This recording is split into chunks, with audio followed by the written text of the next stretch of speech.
Welcome to 100 Songs That Define Heavy Metal. I am your host, Brian Slagel. I'm the CEO of Metal Blade Records. And the song that we're talking about today was the song that really basically started Metal Blade Records. The first song on the first record that I ever put out that turned into a record label for some bizarre reason. So I think it's a special song for me, and I love the song, and had a chance to talk to Ron Keel, the man who wrote and sang the song, when we were down in Nashville for the RockNPod thing. So we will talk to him about this great song a little bit later. We'll talk to my old friend, who's always a good time to talk to, Mr. Bill Metoyer. We'll talk to him about the production. And as always, we're going to start with our friend from up north, Mr. Martin Popoff. Nice choice, Brian. Steeler, Cold Day in Hell. From the Steeler album, produced by Mike Varney, Shrapnel Records. This is a very good sounding album, September 25th, 1983. But Steeler was on the very first Metal Massacre with Cold Day in Hell. Cold Day in Hell was also a single, backed with Take Her Down. This is Ron Keel. He came from Nashville, Tennessee.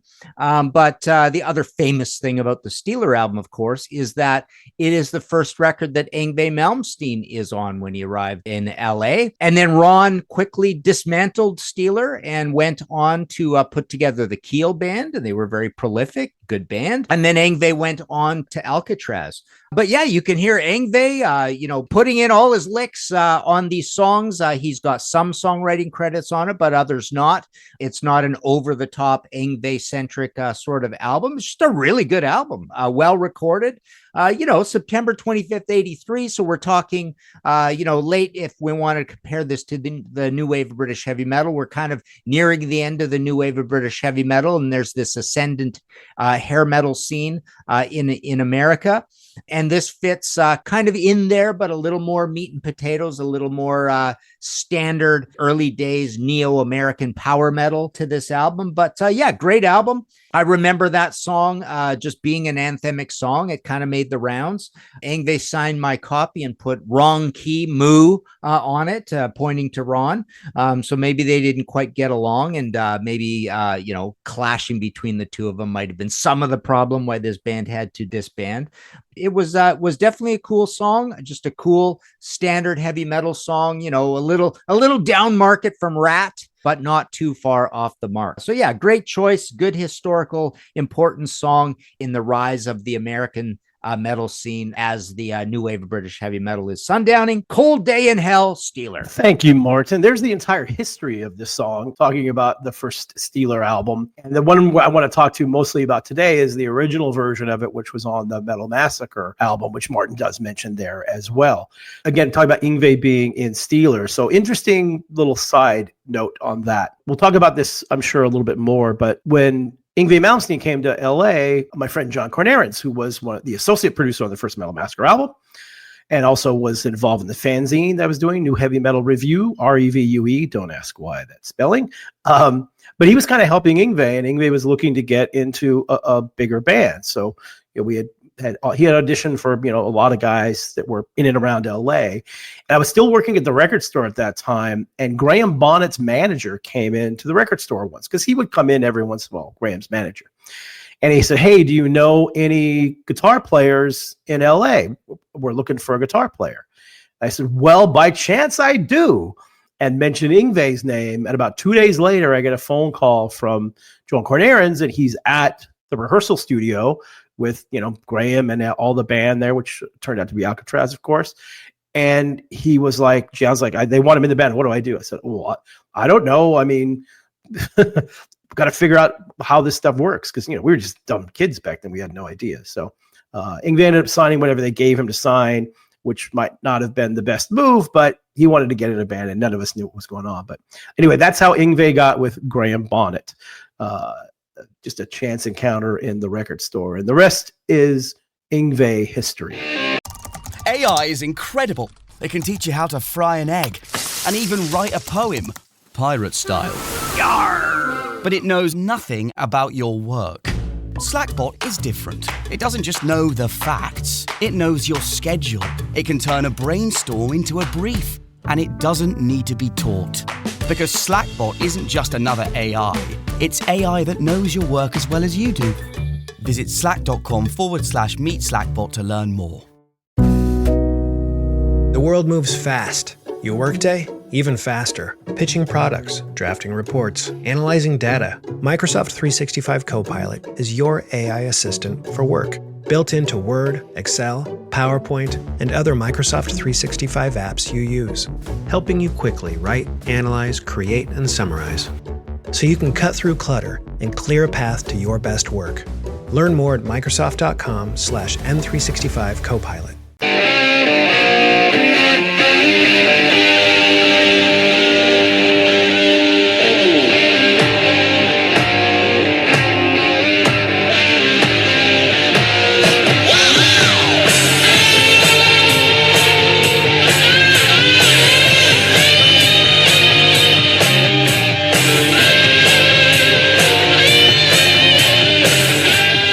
Once again, we enter the realm of the legendary producer. He's done Slayer, Trouble, Flotsam and Jetsam, Armored Saint, and many, many more. Mr. Bill Metoyer, how are you, sir? I am doing good today, Brian. How Good. about you, sir? I'm good. Aside from too much travel, trying to watch hockey, I'm all good. But the hockey's been good, so I'm not going to complain.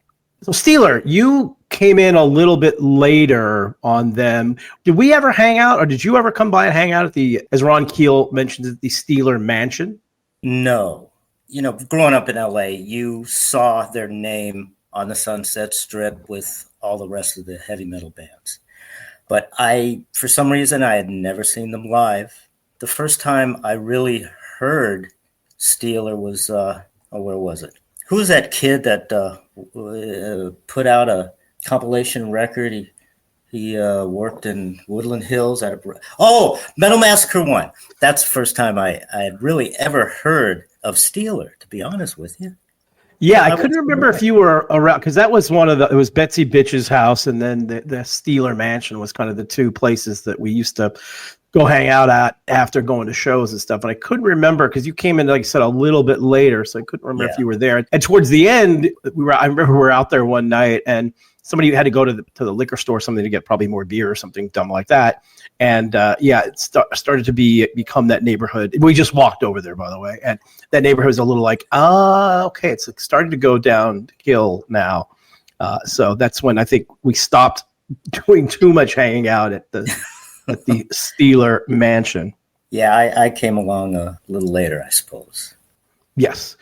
But Steeler, so this song I wanted to talk about because, number one, I had the chance to talk to Ron Keel when we were down in Nashville for the Nashville RockNPod convention. And I wanted to talk about this song because it's an important song. It's an important song to me. It's the first song off the first record I ever put out. And I wanted it to be the first song because, I mean, Ron, and we'll talk about it when I talk to Ron, but Ron had a deal where it has to be the first song. And I was like, well, that's fine. I was going to make it the first song anyway because I just love that. Yeah, I love that. Ask you why it was the first song on. I love that opening riff. That opening riff is just so iconic and classic. I just thought that's a great song to open the record, a great riff to open the record. And I just thought it would make complete sense. So I always wanted to do that. And he wanted it on there too. But I think it's an important song because look, it launched the Metal Massacre series and it kind of launched, my career, which at the time I didn't know I was going to have a career, but it was the first thing they ever put out. I still think that song sounds really good today. Oh yeah, definitely. I always wondered why. I didn't remember why you put it on first, but I mean, the other great thing is back then, that's when kids would walk into a record store that were into heavy metal and would just buy an album because of the way it looked or the name. And, the cover of Metal Massacre with the skulls and just calling it Metal Massacre. And then you flip it over and the first thing that's named is Steeler. That's a great fucking metal name. And then Cold Day in Hell. You're like, all right, maybe a little Satan here. I don't know. But yeah, it was brilliant that you started it off with that. So it definitely fit the bill. And I listened to it. Obviously, I listened to it a lot recently because, I was going to talk about it. It's so weird. I mean, a lot of this stuff to me, especially 70s. I mean, I grew up in the 70s, so I love production in the 70s because it's all real instruments and stuff. And this is the same way. It's just, that they did it on their own dime and they didn't spend very much money to do it. But it just has that kind of raw feel to it that I like. Like I said, it was a brilliant song to start off with. I mean, it sounded good. The riff, like you said, great riff. And Ron's voice was pretty cool, I think it got a little better when they put it out a little later, when the band changed a little bit. But yeah, it was a great song to start the record. Great song, period. Don't take a chance on me. A high risk, a shot in the dark. A come easy, but I don't come free. Shut down, kick in the teeth. Call me crazy, call me fool, yeah. Lay the odds, roll the dice. Don't do it, I'm breaking the rules. Call me hell. Reason me, can't you tell? Call me hell. Yeah, and if you don't know about Steelers history, Steeler was the first, I guess, real band in the USA that featured the great Mr. Yngwie Malmsteen on guitar. Exactly. I went back and listened to both versions, and I remembered that, you listen to the Metal Massacre one, and yeah, it's a very cool song, Then you put on the new one, and the first thing you notice is, it's better production. Song structure was still the same. Ron's voice sounded a lot better. I think they did it in a lower key so that everything sounded heavier. His voice sounded better, compared to the Metal Massacre 1 version. Sounded like a kid in puberty almost then, but he sounded great on the new recording. But the thing that really blow you away is you hear it, great fucking song, and then all of a sudden you hit the lead break, and the first time you hear that, it's like, well, what the fuck was that? I mean, it was the kind of thing that made you want to pick up the needle and just go back and listen again, because Yngwie's solo just stood out. I mean, it was that was Yngwie. Yeah, that was definitely Yngwie in his prime. He'd come over here from Sweden, and really more so John Kornarens, who was also associate producer on the first Metal Massacre record. John was kind of taking care of Yngwie. Like, I would help a little bit here and there, but John was kind of Yngwie's caretaker, shall we say, really? Back in the day. Yeah, John's a huge guitar fan, and when he first saw or heard, I think we knew about Yngwie beforehand because he was in Silver Mountain in Sweden. But when he's a big guitar. Barney was the one that brought him over here first. No. I think Barney might have, but John, when he got to LA and John saw him and he knew who he was beforehand, he was just a big fan of his, and they just became friends. And there wasn't a lot of people around Yngwie at the time in LA. Everybody's kind of, let's put it this way, probably didn't have his best interests at heart. And John's just a good guy. And he was, became friendly with Yngwie. And I remember when he was in Steeler, that was the next thing is, hey, how is Yngwie going to, who can we get to put Yngwie in a band with? And I remember we tried Dio, but back then Yngwie looked exactly like and moved exactly like Richie Blackmore. And I think Ronnie was like, I just had a band with Richie Blackmore. So it's interesting stuff in the Steeler history. But yeah, back to this song. Interesting, again, going back and hearing the two versions. But I personally, probably because I'm biased, but I prefer the original one that was on the Metal Massacre. Just it's so raw and dirty, and that innocence that they had, because they were just making a demo of a song that they really liked. Yeah. And clearly the one on the records, the production is much better. Look, Yngwie is Yngwie, so you know what that's going to be like. Exactly. That was some of the great stuff about the early Metal Massacres, is the rawness that pretty much all of the songs had. The feelings, it's a different feeling, when you hear, it's almost like everybody was in the same room just playing live, Pretty much. And it's real instruments. And look at especially the first three Metal Massacres, there was, no real budget for recording. So everybody's making their own recordings and, not having a lot of money. So everything is pretty raw. But look, we've talked about Black Sabbath and Led Zeppelin and so many things on this podcast about the production. And, some of that stuff, like the first Black Sabbath record was made in like 2 days. Yeah. And the early Zeppelin stuff was made in like, a week. So a lot of that stuff is just like one take. And a lot of this early metal stuff, including this song, was probably done in a few hours in one take. And a lot of times you don't overthink things. So just kind of the magic just happens. Amen. That's what I always said. I mean, nowadays, people are in different friggin' countries and making records. It's not the same. It's not the same.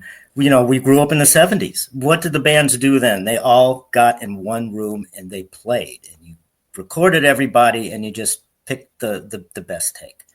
And, I do miss those days, man. I mean, that's when, blood, sweat, and tears. And it was just it was a good time to be involved in the music business. That's for sure. Yeah, and you weren't making a lot of records back then. Like, take us back, people that aren't aware of what making like a song like this would encompass back in the early 80s in the studio. How would it work? Back then, nobody used anything like click tracks. Most of the time you had to set up the drums, hopefully in a different room, because the drums were so damn loud, they would bleed into everything. So, had track record back in the old days. We had the one room that we talked about that was like being a cement room, and the drums and the cymbals were loud as hell, but, it was blocked off from the rest of the band. And you would set up the guitars and you'd try to block things off as much as you could. But, there's going to be a little bleed.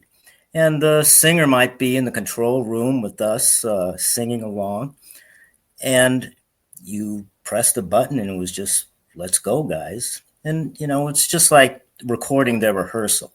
And, the bands that's how they were used to playing the songs, just in one room all together, just hashing it out. So, yeah, it was completely different back then. Yeah, I always miss those days because my producing career ended pretty early when a lot better people knew what they were doing than I did.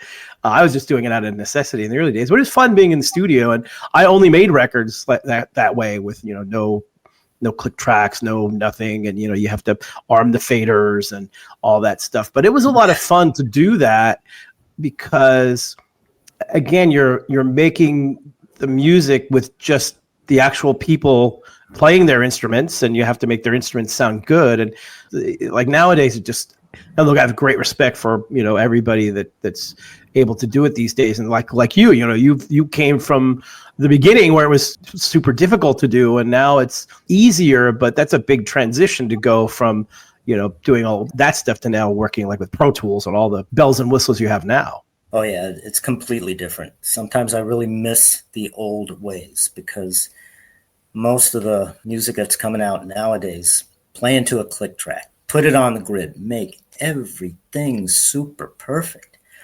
And I don't know, man, it doesn't have the same feel as things did back in the 70s and the early 80s. That's why I really miss those days. I mean, sometimes I'll be on Sirius listening to one of the metal programs, and I think that I've listened to a 4 block of one band. And then you find out, no, it was 4 different bands. It's like everything kind of is starting to sound the same. So I do really miss the old days, the way that we used to do it organically. Yeah, and that's why we have so many great producers we talk to on the show. You and Jay Rustin and Mark Lewis and Butch Vig, which we had, which was great to talk to him. And everybody kind of says the same thing about how much they miss the old days and how, it's making a record is just so much different now. And they kind of wish it would go back to that. But I don't think you really can, because the technology is so there that it's difficult to go from analog to digital because you're changing the sounds. And so it's almost kind of a lost art. You can try to make a record with just the band and playing live and that sort of stuff. I've seen bands doing that, but I think it's hard to, I guess, put the genie back in the bottle, so to speak. Yeah, you can't deny the technology, that everything is a lot easier nowadays. But one of the things that I think is happening is there's so many, like people are just using drum machines, guitar players going through Kempers that are all this electronic stuff. I mean, everything, all the sound is traveling through wires nowadays. There's nothing pushing air anymore. And I really miss that. I have a Kemper, but I just use it for leads. Otherwise, I want to mic up a speaker and a cabinet. And, I want to hear real drums. I want to hear the imperfections that happen when people are playing music. Everybody isn't on the fucking, perfect. Yeah, 100%. And I mean, there is a lot of good bands that are doing good stuff and they're sounding good. But you mentioned the Kemper thing, and what's really interesting is that, so if you go to a concert these days and you'll see a band, normally you won't see any amps on stage. And if you do, those amps aren't even plugged in because everybody's going straight into the board. And that kind of mentality, while it makes everything sound really good and it's simple and there's rarely ever technical issues with that, so I get it. But then that creeps into, like you mentioned, in the studio where people are just so used to doing this, and that's how they get their sound. And I agree 100% with you, like what you mentioned, pushing air, which I love that saying. But yeah, you don't get that anymore because people just don't ever use real amps anymore, really, for the most part, in metal. I mean, I can understand using that stuff live, especially the way the Kempers are. You can actually model your own sound, and you don't have to lug all that equipment. But it's totally different in the studio, I can usually tell the difference between the Kempers sound good. I mean, there's no way around it, but it just does not sound the same. And when I started thinking about it, I'm going, this everything is electronic. I want to hear the real instruments, and I would sometimes prefer the guitar player to use his own sound. There's so many guitar players that will come in and they want to try 10 different amps. I'm going, what's wrong with the sound that you have? Haven't you spent a lot of money and time getting your sound? Why do you want to change now? So. Well, but isn't it like, so you're on the road and you get your guitar tone on the road through the Kemper for the live stuff, wouldn't you want to do that in the studio? Because how could you recreate that with an amplifier? Well, like I said, a lot of these people that are using Kempers are actually modeling their own guitar sound. You record your sound into that Kemper, but there is just a big difference. Like I said, I've tried to figure out what it is, and I think everything is just going through wires. There's no more air. I just miss the air. Of course, it's simpler to plug a guitar into the damn box and then turn the knobs and find a Black Sabbath sound or something, but I miss the old days. Yeah, I agree, because you do notice that, well, you can create your own sounds, and some bands that do that sound really good, and I don't mind it as much, but it is a lot different. The other thing that I miss too is, I just, like you said earlier, I miss the not everything being perfect on a record. I miss the, like, for example, if you listen to those early AC/DC records, like, you'll hear noise from the guitar. You hear like little crunchy noises stuff, which I love that stuff. It's just, that's the way everything sounded. It's just so raw and great. And now, like you said, everything's just so over processed and perfect. Like, everything has to be perfect, which it's getting better. I know, some bands, like, for example, we have them on a Marth, and, they still play through amps for the most part and do recordings in proper recording studios like everybody used to do. But yeah, it is easy to be able to do this stuff with all the technology. And I get it. I get why people use it. Yeah, but I don't know. Like I said, I just miss it. And it's like you said, you listen to the early 70s records, and you won't just hear noises. You'll hear flat out mistakes that they just left in. That's really cool. I mean, some of the Rolling Stone stuff, if you really listen, you can hear a lot of mistakes, but it's cool. It doesn't fuck anything up. It makes it human. And yeah, like I said, it was just, it's probably easier today by just plugging something in. But I do think it's starting to get a little too sterile. Yeah, I'll agree 100% with that. And I mean, is there a way to go back? Can we go backwards in time? Yeah, why not? I mean, I was just over at the Cherokee Studios with Bruce Robb, And he feels the same way. First of all, he's got a 2-inch machine there.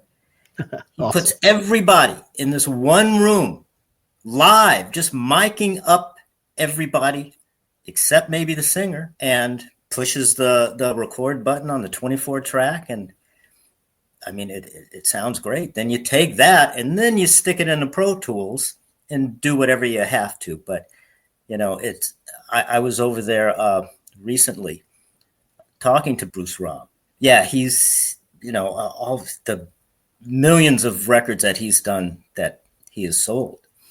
He still wants to record a band live in a room, just like the old days. And couldn't agree more. Good. Well, let's hope that comes back a little bit more. I think, you know, people get in love with technology and everything, but eventually people go, well, I kind of like the sound. And, you know, the 90s now, which is the big kind of everybody's trying to make things sound like the 90s, which is interesting. I mentioned it before, but we one of our bands, Entheos, who I interviewed, Cheney, the lead singer, who's social media star, by the way. She's got like hundreds of thousands of followers. But they're making their new record with Mark Lewis down in Nashville. And they played me some stuff, and it has that 90s feel to it, which I really like, because I think there was a lot of great music in the 90s, even though people said, metal was not good in the 90s. But there was a lot of great underground music in the 90s. So it's kind of fun that it's going back to that a little bit. Well, that's cool. Were they using Kempers and stuff nowadays with Mark? Or? You know, I'll have to ask that, because I'm not really sure, because I wasn't there when they're recording and they just played me some stuff. So I'll have to ask them about that. I have a feeling that probably was, but I'll figure that out, because that's a good question. Thank you. Yeah, ask and let me know.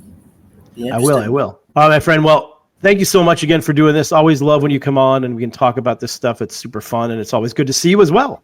Good to see you. You have, I'm going to be starting with doing the guitars with Armored Saint next week. Any chance you're going to be in LA and could come down and say hi? LA? Never. No. I do have to come to LA at some point, sometime in the next month or so, but I'm not sure when it is. So I'll let you know if I am. I will absolutely come by and say hello. Sounds good, man.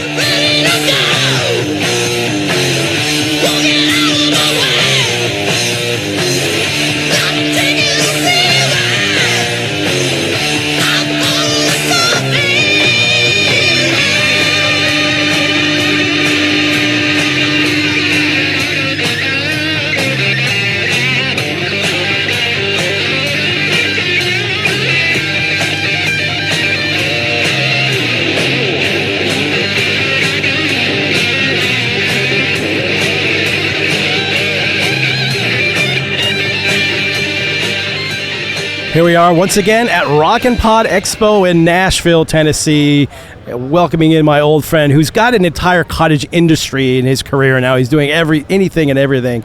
But this is one of the most important songs, not only of heavy metal, but of my career, because it's the first song that ever came out on a record that I put out.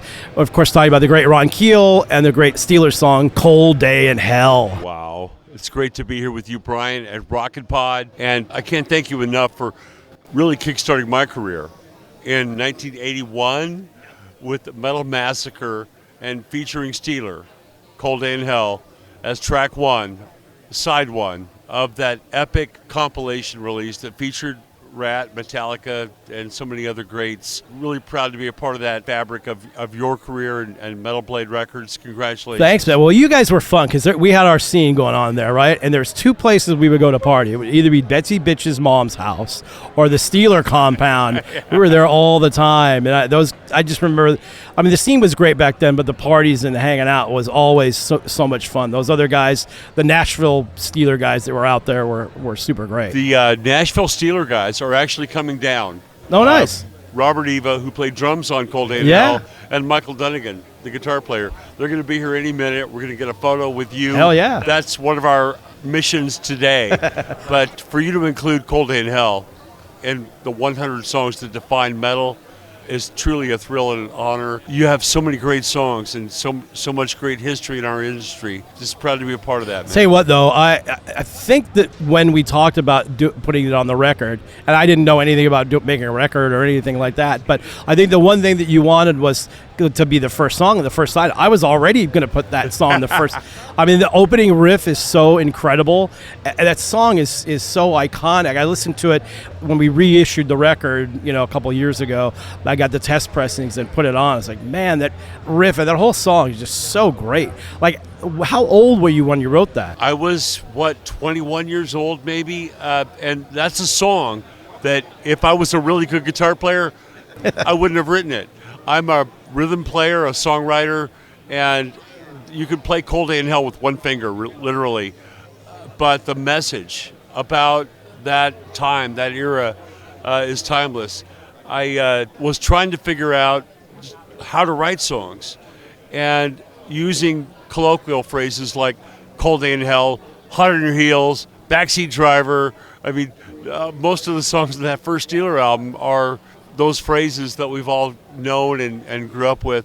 And writing a song like Cold Day in Hell to really reflect how we felt about the industry at the time, because nobody was pushing metal. Steeler was an American metal band. Steeler was proud to wear that metal banner, and that was our genre, where we lived. But even other bands on the Metal Massacre record, like Rat. Was Rat a metal band? They were pretty metal back in the day. Steeler was way more metal. But the first time I saw Rat, actually, Jakey Lee was still in the band at that point, and they looked and sounded like priests. They're all wearing black leather, and I think Jake was playing the Flying V, so they were pretty heavy in the day. And then they kind of went the Motley Crue route. To me, that was metal. For me, Scorpions, Priest, Saxon, Maiden, those bands defined metal for us, and we just followed in their footsteps. Yeah, we all grew up listening to the same stuff. I think that's why everybody in that scene bonded so well, because we all had the same favorite bands growing up as kids, and we all listened to the same music. And it always blew me away, because I always thought I'm the only one. Or there's like I had three friends that knew about metal, and when I was like 17, 18, 19, and then all of a sudden there's all these metal bands in LA, and there's a scene in LA, and we're all listening to the same stuff from all over the country. It just really blew me away. Going into your record store when you worked at the record store, Oz, and buying Dokken, Saxon, Maiden, those records, that was my go-to shop to buy those albums. And we couldn't afford a lot of vinyl albums. You can either buy a vinyl album today, or you can eat a bologna sandwich. Exactly. So today we're going to buy metal, and tomorrow we'll eat a bologna sandwich. So we went into your shop and bought Number of the Beast, Screaming for Vengeance, which you had on a recent edition of your podcast, which I really enjoyed that interview, and being a part of that culture, that scene, has been a defining moment in my life, my career, and to have that song on Metal Massacre was a dream come true. And we're still talking about it 43 years later, which is even better. Really. And also, thank you very much for your input and on our documentary that we did about the first Metal Massacre record, which you can watch on Thunderflix if you download the app. But you were great in that. I had no idea that they were even doing this thing. They didn't tell me until much later, because it wasn't meant to be like a whole full documentary. But you were really great. I thought everything you said and how you talked about that time frame was really, really cool. It's a pivotal moment in metal culture. The reason we're still here 43 years later was because of the groundwork and the foundation that you laid with Metal Blade Records and Metal Massacre. And we will never discount that contribution that you've made to our culture. And I'm just glad to be a part of it. The remastered edition on the reissue, that red vinyl, it's a dream come true. Yeah, it came out really good. I wish we would have done more, but I wanted to keep it kind of small, so it made it special. So we only did 5,000, and then Metallica came in and said, "Hey, can we make 1,000 for our Met Club store?" I was like, "Yeah, sure." So there's not a whole lot of them out there, but and as many fans know, Steeler's Cold Day in Hell was on the first pressing of Metal Massacre, and then, of course, in my brilliance or idiocy, whatever you want to call it. Sure. I'm 21 years old trying to negotiate a record deal with Brian Slagel. We're only going to be included on the first pressing. And we pulled the track off, and Black and Blue's track replaced ours. One of the biggest mistakes in my entire career. What the hell was I thinking? Well, we were all young and not super smart anyway. I didn't know what I was doing either. So. Oh, my goodness. Good. We've got the original Steeler band right here. There we go. Hey, Michael man. Dunnigan. Hey, good to see you. And Robert Eva. Good to see you. Hey, man, good to see you guys. Come on in here. These are the guys that played on the record. Here we have Cold Day in a Hell. whole Steeler reunion right now. I love the it. Steeler reunion right. How cool is this, Michael? Hey, how's it going? How you doing, Brian? How do you guys feel being part of metal history now? Scary. No, it's fantastic. Thanks to you. Well, thanks to you guys. I mean, I didn't write the song or anything, so you guys did all the heavy lifting. I just You championed threw together us a bunch of stuff together. from the beginning, and we really, really appreciate it. Yeah, I was talking to Ron earlier about the legendary parties we used to have at the Steeler compound up there. That was so much fun. Compound. Yeah. The Steeler compound. Yeah. We call it the Steeler Mansion. Yeah, sorry, Steeler Mansion. Pardon me. But yeah, those days were super fun back then. That was part of the whole great thing about the LA metal scene was, all the bands would come hang out. Saying it was either at your place or at Betsy Bitch's mom's house. Those are the two spots we'd always come and hang out. Those days were so much fun. Can we go take a time machine and go back for like a week or something? I think we're there. Yeah. I was going to say, I think it's happening. We're all a little older now, though. That's the thing. Yes. But Brian, you still look, feel, and sound. I listen to your podcast. I'm a big fan. You sound like you're 20 years old and still got that passion for metal and rock and roll and music. And we can't thank you enough and appreciate your contribution. But listening to the 100 songs that define metal podcast with Brian Slagel is like being in a time thanks. machine. Well, I'm still a fan. So give us a bunch of updates on what you're up to now. You've got a whole bunch of stuff going on. I am literally as busy as I've ever been, just trying to still create entertainment, do what I love to do, sing, play, write songs, release records. My company, RFK Media, is, we're no Metal Blade, but we're following in your footsteps. You set the bar for us with compilations, and we wanted to do that with RFK Media, so we released a compilation record a couple of years ago called Live the Rock, which has 15 bands, artists, songs that we believe in, that we love. And I thought, man, to follow in your footsteps and release a compilation record, because we can't produce, release, and promote all these bands, but we can at least put a track of theirs on this album. We've got Pamela Moore, Ron Keel Band, The Fifth, Crashing Wayward, and so many other bands on our Live the Rock compilation.